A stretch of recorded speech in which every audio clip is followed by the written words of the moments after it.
When I was 4 years old, my family decided to move to Bonn or to Germany because where we were living in Uganda, it already became turbulent and before the genocide in Rwanda happened, and that already had effects in Uganda, and therefore my family decided to move to a better place.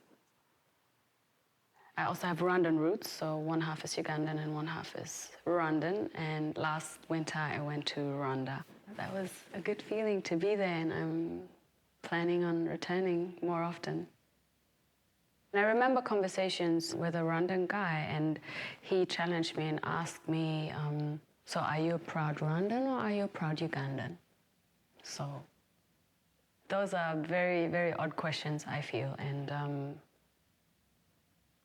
I don't like to limit myself to that sense because I'm, of course, more than Rwandan or Ugandan, and my biography has been way more complex than just that.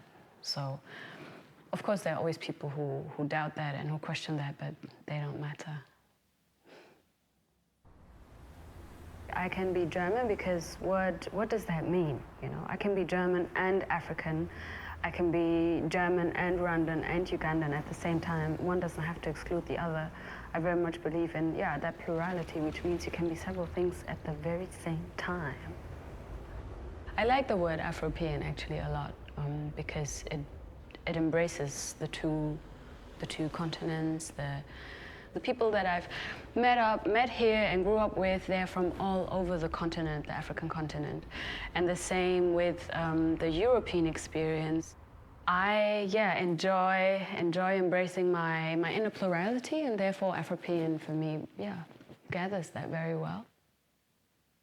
So I'm a life and business coach. I'm a systemic life and business coach and moderator.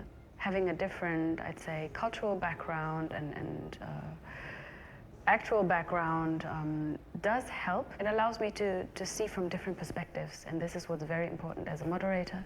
That's what's extremely important as a coach, and as a speaker, I just share the experiences that I make in all those different worlds.